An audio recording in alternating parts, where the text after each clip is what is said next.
Hello, कैसे हैं आप सब। Welcome to Exam Fellow. हम पढ़ रहे थे 11th क्लास की ज्योग्राफी।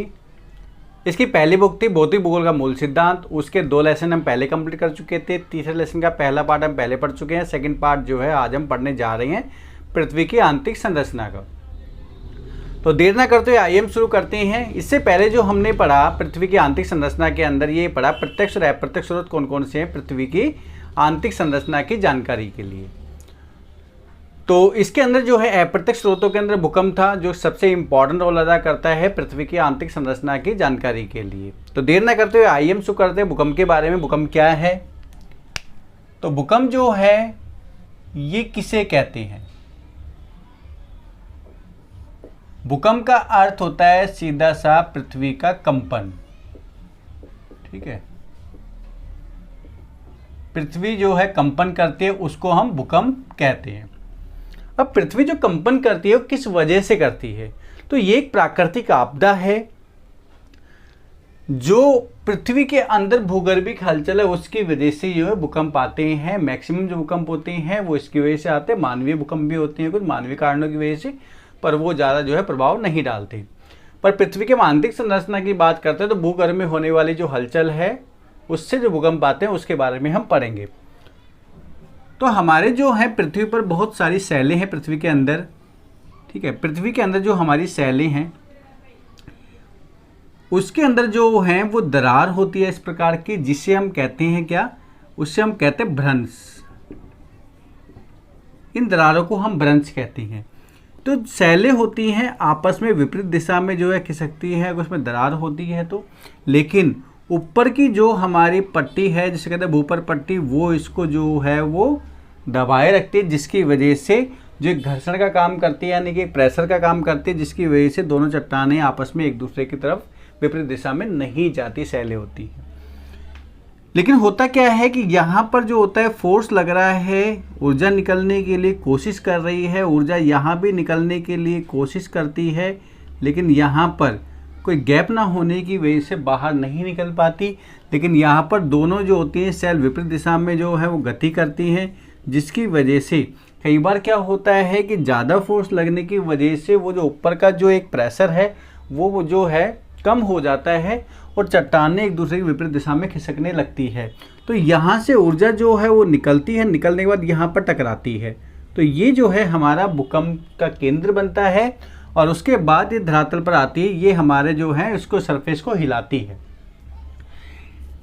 जैसे कि अगर बात करें ये जो है हमारा धरातल हो गया, तो धरातल यहाँ पर अगर जो भूकंप का जो है जहाँ शुरुआत होती है, जैसे मैंने ये वाला जो बताया है, तो इसे हम बोलते हैं भूकंप का केंद्र या हम बोलेंगे अवकेंद्र। ठीक है, ये केंद्र या अवकेंद्र इसको कहेंगे, या फिर क्या हो गया हमारा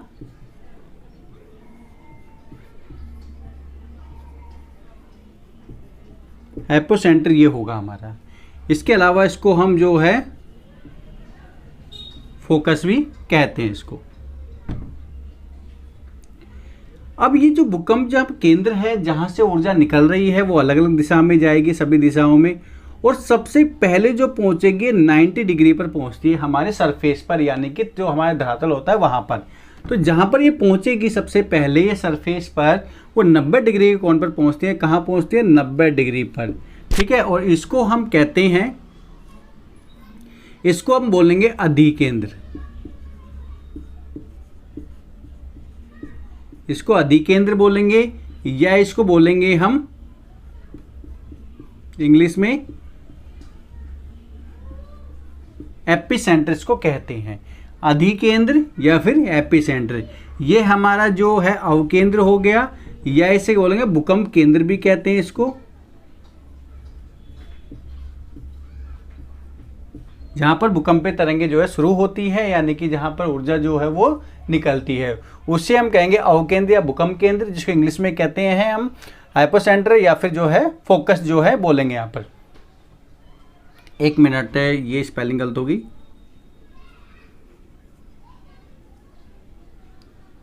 ठीक है, फोकस होगा ये। तो ये हमारा जो है अवकेंद्र अधिकेंद्र आता है। कई बार जो क्वेश्चन आया है एपिसेंटर के बारे में या फिर जो हाइपोसेंटर के बारे में क्या होता है, तो एपिसेंटर होता है जहाँ पर भूकंपीय तरंगे सबसे पहले धरातल पर महसूस की जाती है वो हमारा एपिसेंटर हो गया यानी अधिकेंद्र हो गया। और जहाँ से भूकंपीय तरंगे जो केंद्र होता है, जो शुरुआत होती है, उससे हम कहते हैं अवकेंद्र कहते हैं या फिर जो है एपोसेंटर यहाँ पर कहते हैं। तो नेक्स्ट जो है ये हम समझते हैं कि यहाँ पर जो है भूकंप किस प्रकार से, भूकंप से हमें अंदर की जानकारी मिलती है, किस प्रकार से हमें पृथ्वी के अंदर के बारे में जो है वो अध्ययन करने के बारे में पता लगता है।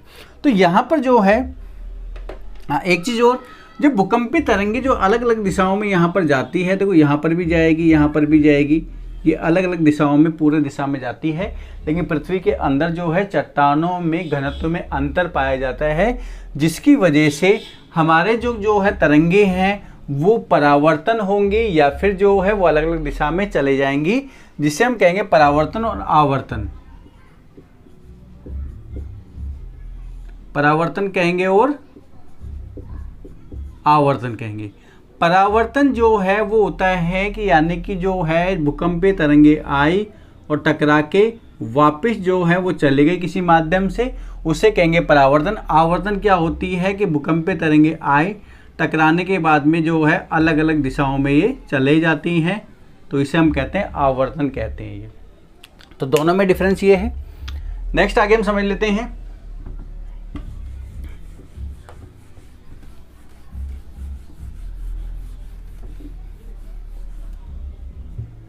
अब जो है भूकंपीय तरंगे जो आती है वो भूकंपीय तरंगों से हमें किस प्रकार की जानकारी मिलती है, तो थोड़ा सा हम भूकंपीय तरंगों के बारे में समझ लेते हैं। भूकंपीय तरंगे जो हैं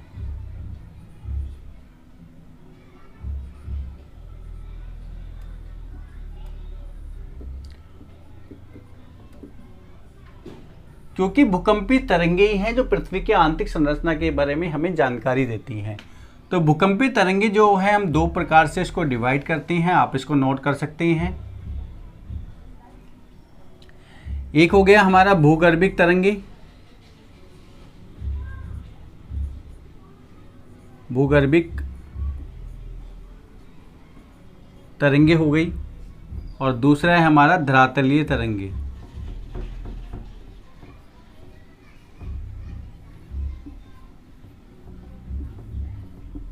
ठीक है, भूगर्भीय और धरातलीय तरंगे हो गई। अब जो है हमारी भूगर्भिक तरंगों को दो प्रकार से डिवाइड किया जाता है। एक तो कहते हैं हम पी तरंगे कहते हैं, इसके अलावा दूसरा हम कहेंगे एस तरंगे यहां पर कहेंगे। भूगर्भिक तरंगों को हम कहते हैं बॉडी वेव,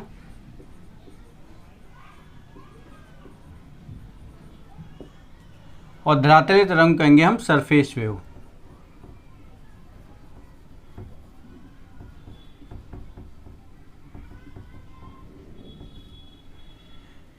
पी तरंगे जो हैं प्राइमरी वेव और सेकेंडरी वेव होगी, और इसके अलावा जो धरातलीय तरंगों को वे हम जो है एल से रिप्रेजेंट करते हैं, यानी लैंड वेव भी इसको बोलते हैं, तो इसको एल से भी रिप्रेजेंट करते हैं।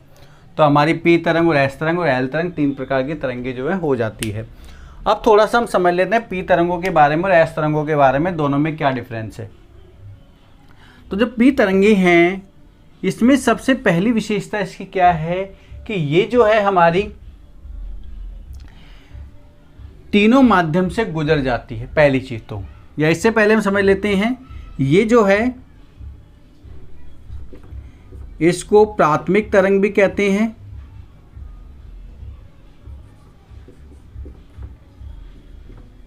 सबसे पहली विशेषता। दूसरे क्या है, इसकी जो गति है प्राथमिक तरंग की वो तेज होती है, गति तेज होती है। तीसरी विशेषता क्या है कि ये गति तेज होगी तो जहाँ इसको पहुँचना होगा वो सबसे पहले पहुँचती है। सरफेस की बात करें तो सबसे पहले पहुँचती है ये। चौथी बात करें, सबसे इम्पॉर्टेंट चीज़ जो मैंने अभी आपको बताया कि ये ठोस, द्रव और गैस तीनों माध्यम से गुजर जाती है। इसके अलावा पांचवी बात करें कि ये जो है हमारा जो सरफेस होता है, तल होता है, उसके समांतर चलती है, यानी कि जैसे बात करें ये हमारा जो है सरफेस हो गया, तो ये सरफेस के समांतर गति करती है ये, ठीक है। जैसे कि मान लो ये मार्कर है, अगर ये कोई भी हमारा सरफेस है, यहाँ पर अगर हम चोट मारते हैं तो तरंगे हमारी इस प्रकार से जाती है सीधी समांतर, तो ये इस प्रकार से कार्य करती है। वही अगर हम एस तरंगों की बात करें तो इसको जो है हम कहते हैं द्वितीयक तरंग कहते हैं, द्वितीयक तरंग भी इसको कहते हैं। दूसरा है इसकी गति जो है वो पी तरंगों से कम गति होती है, और पी जो तरंगे हैं तरंगों के बाद पहुंचती है ये, जैसे हमारी पी तरंग पहुंचती है उसके बाद ये तरंगे महसूस की जाती है। इसके अलावा चौथा हो गया, ये सिर्फ जो है वो ठोस माध्यम से ही गुजर पाती है, ये सबसे इम्पोर्टेंट जो है इसका फैक्टर है। और पांचवा, इसकी जो गति है वो हमारा आधार तल के समकोण पर गति करती है, इस प्रकार से आधार तल से समकोण पर गति करती है। तो यहाँ लिख सकते हो कि समांतर, ठीक है, और ये क्या हो गया, समकोण पर गति करती है। जिस प्रकार से ये बताया पी तरंगों के अंदर अगर हम यहाँ से मारते हैं तो तरंगे इस प्रकार से जाती है, लेकिन अगर हम कोई भी लोहे की छड़ अगर यहाँ मारते हैं तो तरंगे हमारी इस प्रकार से चलती हैं। तो ये हो गया हमारा पी तरंग और एस तरंग का जो है दोनों में डिफरेंस। हर एग्जाम के अंदर पूछा जाता है कि पी तरंग और एस तरंग में कोई ना कोई क्वेश्चन जो है वो आ जाता है। इसके अलावा बात करें जो हमारी धरातलीय तरंग है, इसको एल तरंग बोलते हैं। इसकी सबसे बड़ी विशेषता क्या है कि जब ये हमारी जो है तरंगे जब धरातल पर आती है, भूकंपीय तरंगे आने के बाद क्योंकि पी और एस तरंगे तो हमारी अंदर चलती हैं, लेकिन जैसे यहाँ पर आती हैं तो आने के बाद में इस प्रकार से जो है ये हमारी तरंगे गति करती है, जिसे कहते हैं धरातलीय तरंगे। और ये जो है सबसे ज़्यादा विनाशकारी होती है, सबसे बड़ी विशेषता, सबसे अधिक विनाशकारी होती है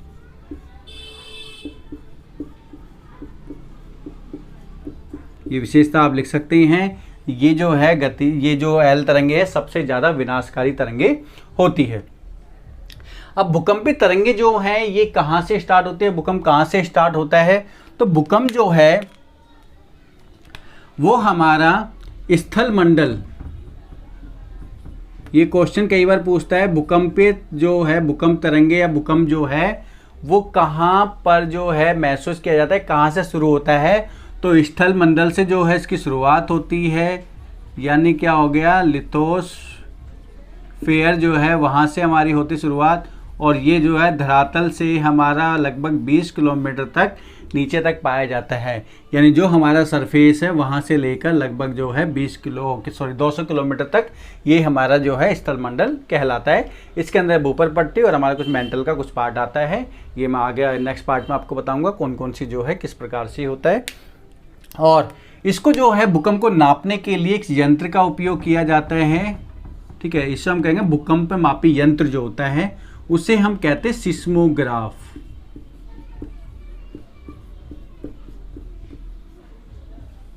सिस्मोग्राफ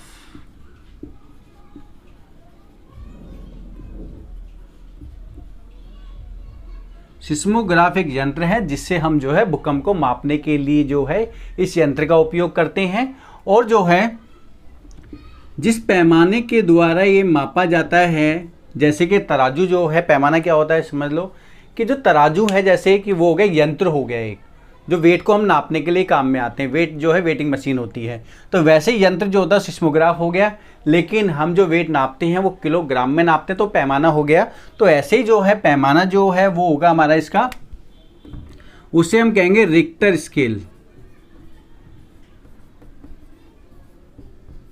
रिक्टर स्केल एक पैमाना है जिसको 0 से लेकर 10 तक के बीच में इसकी गणना की जाती है, और अगर वो जो है 7 से 8 रिक्टर स्केल का कोई अगर भूकंप है तो बहुत ज़्यादा विनाशकारी माना जाता है, और वो जो है साल में 1 या 2 बार जो है पूरे जो है पृथ्वी पर कहीं ना कहीं देखने को मिलता है।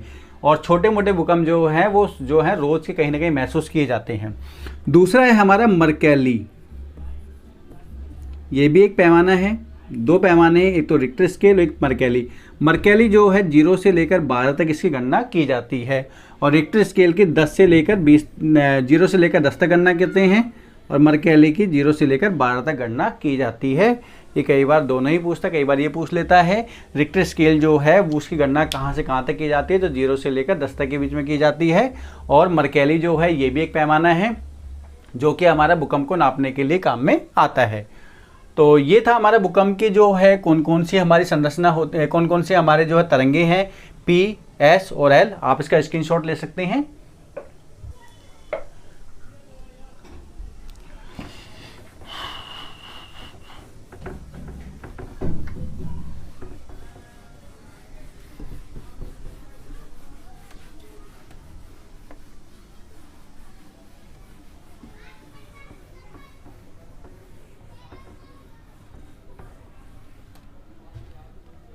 नेक्स्ट जो है वो है हमारा भूकंप का छाया क्षेत्र।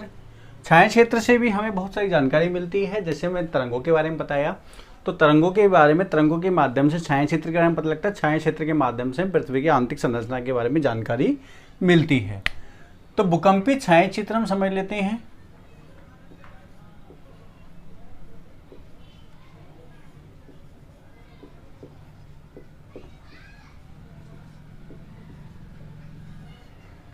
जिसे हम कहते हैं छाया क्षेत्र, कहते हैं हम शैडो जोन।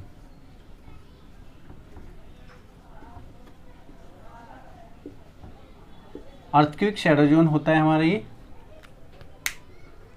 अब भूकंपीय छाया क्षेत्र क्या है, तो भूकंपीय छाया क्षेत्र जो है पी तरंग व एस तरंग, क्योंकि भूगर्भिक तरंगे हैं, उनके माध्यम से ही हमें जो है छाया क्षेत्र बनता है पृथ्वी पर। तो दो मैं फिगर बना रहा हूं या पृथ्वी की,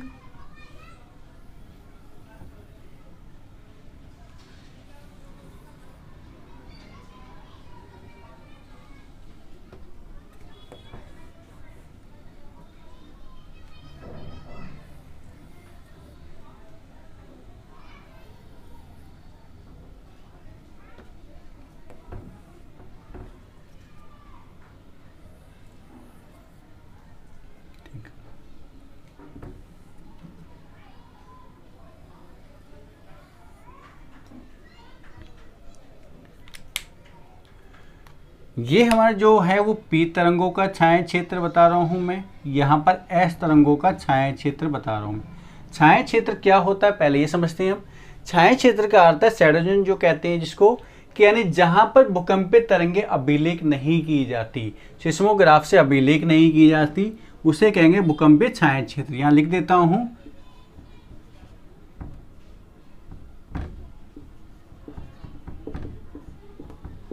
जहां पर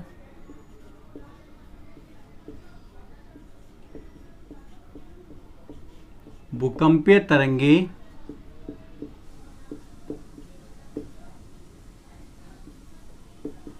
अभिलेख नहीं की जाती, उसे हम कहेंगे छाया क्षेत्र, भूकंपीय छाया क्षेत्र। अब मान लो यहाँ से जो है भूकंप की शुरुआत हो रही है इस सेंटर से, और यहाँ पे जब शुरुआत होगी ये भूकंप का केंद्र है, और यहाँ सबसे पहले पहुँचेगी उसे हम कहेंगे अधिकेंद्र, जो मैंने अभी आपको बताया था। अब अलग अलग दिशाओं में जो है ये भूकंपीय तरंगे जो हैं जाएंगे इस प्रकार से अलग अलग दिशाओं में जो है गति करेंगी, क्योंकि पृथ्वी पे जो भी हमारी भूगर्भिक तरंगे होती हैं पी और एस, ये दोनों अलग अलग दिशाओं में जो है पृथ्वी के अंदर भी और पृथ्वी के सरफेस पर आकर, लेकिन पृथ्वी के सरफेस पर आकर ही ख़त्म हो जाती हैं, क्योंकि उस पर आने के बाद में हमारी जो है धरातलीय तरंगे जो है ये गति करती है। अब यहाँ से आने के बाद इस प्रकार से जो है ये तरंगे हमारी घूम जाती हैं,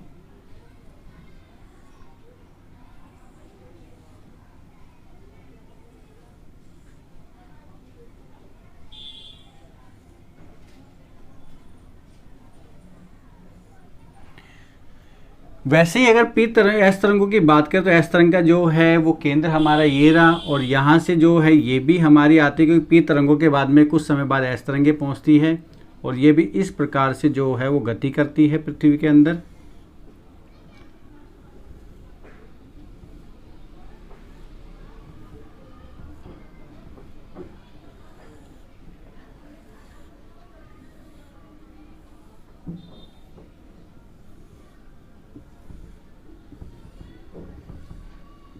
ठीक है।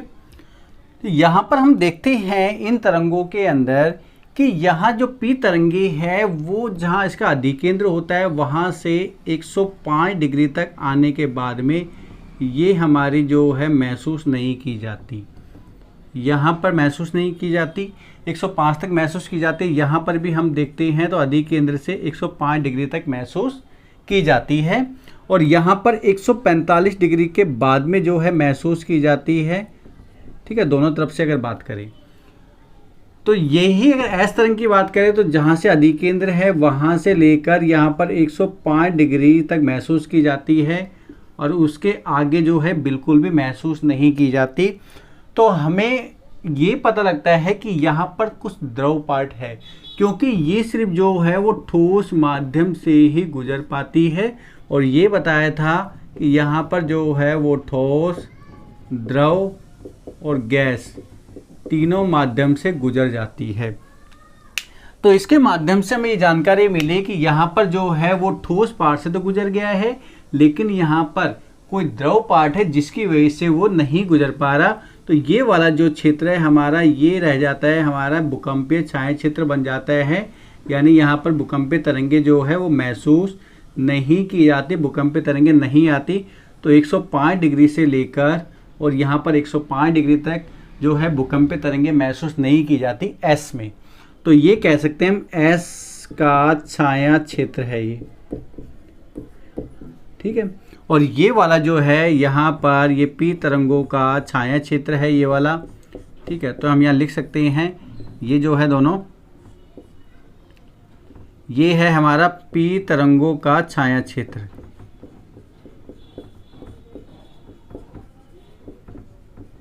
ठीक है। ये पी तरंगों का छाया क्षेत्र है और ये हमारा एस तरंगों का छाया क्षेत्र है, दोनों में ये है। यहाँ से हमें जानकारी मिल रही है कि अब पी तरंगों का छाया क्षेत्र छोटा बन रहा है, एस तरंगों का छाया क्षेत्र हमारा बड़ा बन रहा है। तो ये जो बीच का है या तो क्या नाम है, ये द्रव पार्ट है, ये बताया यहाँ पे द्रव पार्ट है बाहर का ये, और बीच का बताया गया है कि ये ठोस पार्ट है, यानी ये जो है हमारी ठोस परत से बना हुआ है। क्योंकि इसका घनत्व तो बहुत ज़्यादा है बीच में जाने के बाद में, तो इसलिए है कि जल के अंदर ये कोई द्रव पार्ट होगा तो वहाँ पर इतना जो है घनत्व तो नहीं हो पाएगा। तो अंदर ठोस है, बाहर ये है द्रव है। और यहाँ पर आने के बाद क्या नाम है, इसका जो है वो परावर्तन हो जाता है या आवर्तन यानी रिफ्लेक्ट होता है, कुछ तरंगे हमारी वापस लौट जाती हैं। तो इसलिए जो है यहाँ से हमें पता लगता है कि ये जो है ठोस पार्ट या द्रव पार्ट है, जिसकी वजह से जो है यहाँ पर जो है वो डाइवर्ट हो रही है हमारी तरंगे कुछ, क्योंकि द्रव में होने के बाद कुछ जो है डाइवर्ट हो जाती है। अब जैसे कि अगर बात करें कोई पानी भरा हुआ है, वहाँ अगर हम कोई भी डंडी अगर या कोई छड़ अगर गाड़ते हैं तो हमें वो टेढ़ी दिखाई देती है, जहाँ से जल की स्रोत जल का तल होता है वहाँ से जो है वो टेढ़ी दिखाई देती है। तो ये जो है वो होता है हमारा परावर्तन कह सकते हैं उसको। तो यहाँ पर परावर्तन आवर्तन कह सकते हैं, यानी कि वो जो है हमें वहाँ पर उसका डायरेक्शन बदल गया है। तो यही इस प्रकार से तरंगों का डायरेक्शन भी यहाँ पर बदल जाता है। तो इससे हमें प्रतियों पता लगता है कि अंदर जो है वो द्रव और या ठोस पार्ट है, यहाँ पर अधिक ठोस पार्ट है, इसकी वजह से जो है तरंगों में अंतर पाया जाता है, और यहाँ पर द्रव पार्ट है जिसकी वजह से तरंगे आगे जो है कवर नहीं कर पाती। पी तरंगों में हम देखते हैं यहाँ पर जो है वो डाइवर्ट हो रही है तरंगे। डाइवर्ट होने का कारण क्या है कि यहाँ पे घनत्व में अंतर पाया जा रहा है, या तो क्या नाम है घनत्व कम है, घनत्व ज़्यादा है। तो इससे हमें पृथ्वी की आंतरिक संरचना के बारे में, पृथ्वी के अंदर किस प्रकार की हमें जो है संरचना है इसके बारे में जानकारी हमें मिलती है। नेक्स्ट हम पढ़ते हैं भूकंप का जो है वो, भूकंप जो है इसके कौन कौन से प्रकार हैं वो समझ लेते हैं। तो भूकंप का प्रकार जो है वो बेसिकली वही चीज़ है जहाँ से जिस कारण से जो है भूकंप आ रहे हैं वो हमारे भूकंप के प्रकार कहलाते हैं। तो भूकंप का जो प्रकार है वो कौन कौन से हैं, एक तो हो गया जैसे अभी आपको बताया मैंने, पहले लिख देता हूँ यहाँ पर हेडिंग,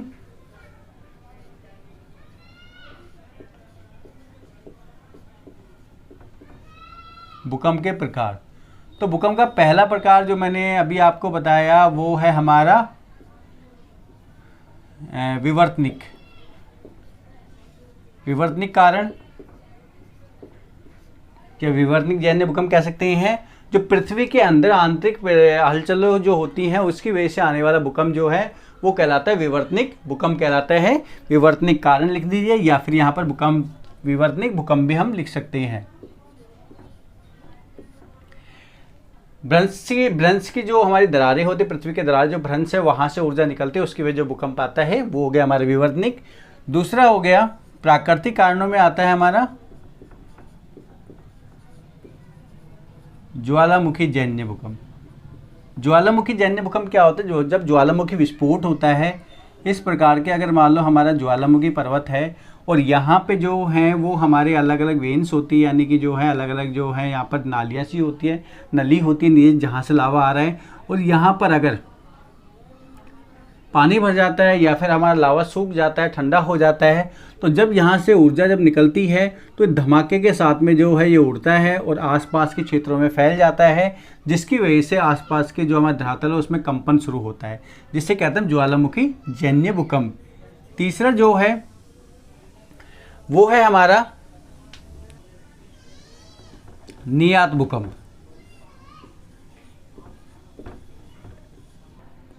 जिसे हम कहते हैं कोलैप्स।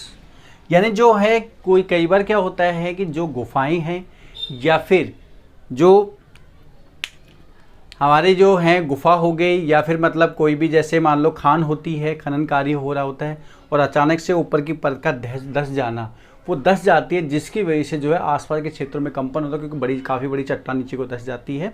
तो इससे जो है भूकंप जो आते हैं उससे हम कहेंगे नियात भूकंप या कहेंगे हम कोलैप्स जो है भूकंप कहेंगे।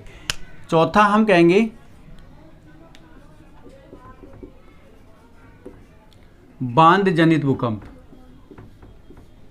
बांध जनित भूकंप क्या होते हैं, जो हमारे बांध होते हैं वो किसी कारण से उसमें दरारें पड़ जाती हैं और दरारें पड़ने की वजह से जो है वहाँ पर पानी का फोर्स अधिक लगता है बांधों में, और जो है जहाँ पर जब वो फोर्स लगता है और दरारें पड़ जाती हैं तो उसके टूटने का जो है कारण बनता है, और जब वो टूट जाता है तो उसकी वजह से काफ़ी सारे फोर्स के साथ पानी बहता है और काफ़ी बड़ी दीवार थी बांध की वो भी जब नीचे गिरती है तो धमाके के साथ में ऐसी प्रतिक्रिया होती है जैसे कोई भूकंप आया है, तो आसपास की धरती हमारी हिलती है, जिसे कहते हैं बांध जनित भूकंप। इसके अलावा पांचवा हो गया विस्फोट भूकंप। नाम से ही पता लग रहा है विस्फोट भूकंप क्या होता है, जब कोई विस्फोट करते हैं, कोई परमाणु परीक्षण हो रहा है या कोई भी जो है बम ब्लास्ट हो रहा है, उसकी वजह से जो भूकंप पे जो तरंगे जो हमारी तरंगे उत्पन्न होती है, यानी कि धरातल जब हिलता है कंपन करता है, तो उसे हम कहेंगे हम विस्फोटक भूकंप कहेंगे। अब भूकंप से जो है क्या क्या हमारे प्रभाव पड़ते हैं, भूकंप का हम प्रभाव समझ लेते हैं या भूकंप से क्या क्या नुकसान होते हैं। तो भूकंप का जो है भूकंप का प्रभाव, भूकंप का हमारा प्रभाव क्या होता है, वैसे बहुत सारे प्रभाव हैं यहाँ, आप जो है प्रकारों में और भी हम जोड़ सकते हैं जिसकी वजह से हमें भूकंप आते हैं। तो प्रभाव के अंदर पहला क्या है, भूमि का हिलना। सबसे इम्पॉर्टेंट चीज़ जो है, सबसे पहली चीज़ होती है भूमि का हिलना होता है। उसके बाद में दूसरा क्या होता है, मकानों का गिरना। भूकंप जब आते हैं सबसे पहले होता है भूमि का हिलना, भूमि जो होती है बहुत ज़्यादा कंपन करती है, प्रभाव पड़ता है। इसके अलावा मकानों का गिरना, मकान जो होते हैं वो ढहने लगते हैं, मकान गिरने लगते हैं, ये भी एक प्रभाव है। इसके अलावा जो है वो धरातली विसंगति,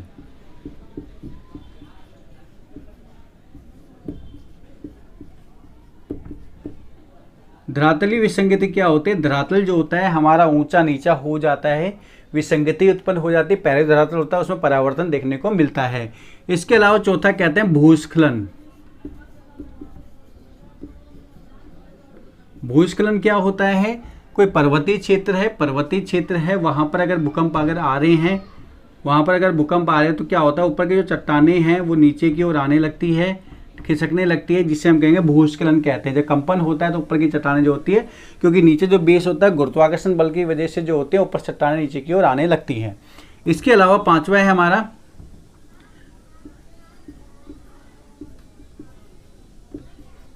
हिमस्खलन। वही सेम चीज जो है अगर हिम वाले क्षेत्र में होती है, जहाँ बर्फ जमी रहती है चट्टानों में ऊपर की तरफ पर्वतों पर, तो वहाँ से क्या होता है अगर कंपन होगा तो चट्टान नीचे की ओर खिसकने लगती है गुरुत्वाकर्षण बल के कारण, जिससे हम कहेंगे हम हिमस्खलन बोलते हैं। इसके अलावा जो है आग जलना, आग लगना,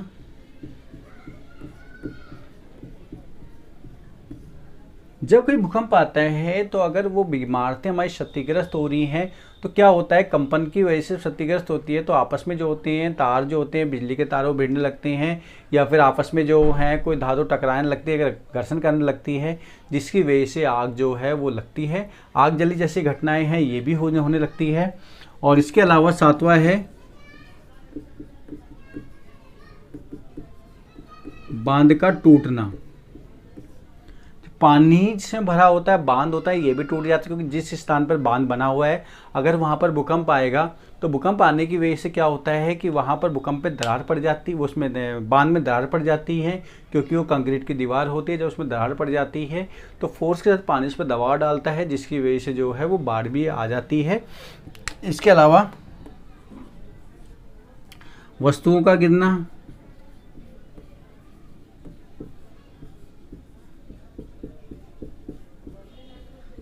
भूकंप जब आता है तो वस्तु गिरने लगती है, हमारे काफ़ी वस्तुओं का नुकसान होता है, क्षतिग्रस्त हो जाती है, टूटने लगती है, तो ये भी हो सकता है। इसके अलावा नौवां है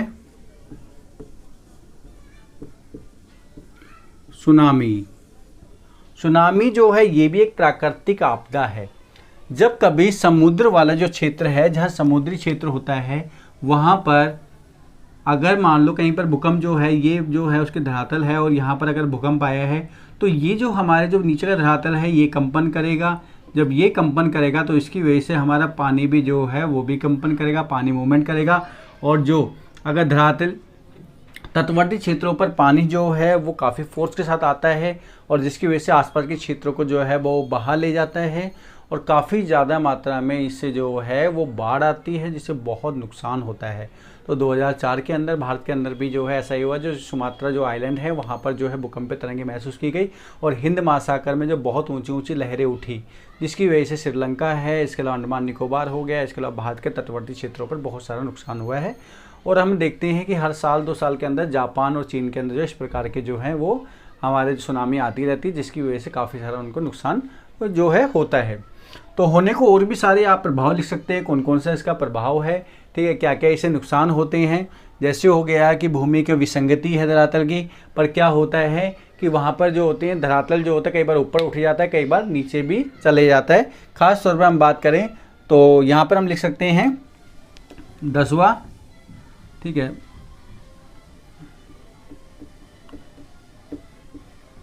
धरातली विस्थापन।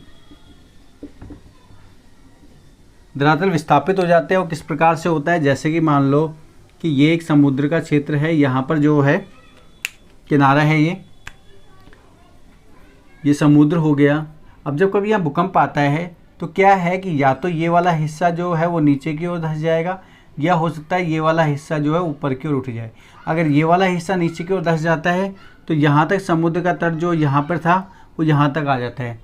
तो यहाँ पर जो है वो जो हमारा क्या नाम है, जो समुद्र का ये जो क्षेत्र था तट का, वो नीचे की ओर धंस जाएगा तो समुद्र आगे की ओर खिसक जाता है। अगर ये ऊपर की ओर उठ गया तो समुद्र जो है पीछे की ओर खिसक जाएगा। तो ये जो है धरातल का विस्थापन भी हो जाता है, धरातल जो है वो दोबारा से विस्थापित हो जाता है। तो ऐसे बहुत सारे कारण हैं, कुछ भी आप प्रभाव जो है और भी आप इसमें ऐड कर सकते हैं। मेरे हिसाब से प्रभाव काफ़ी सारे हैं, ठीक है। तो ये हमारा जो है भूकंप पृथ्वी की आंतरिक संरचना का सेकंड पार्ट हम कंप्लीट करते हैं। और ये थर्ड पार्ट में जो है हम पढ़ेंगे कि जो पृथ्वी की आंतरिक संरचना किस प्रकार की है, जो हमारे प्रत्यक्ष स्रोतों से हमें जानकारी मिली।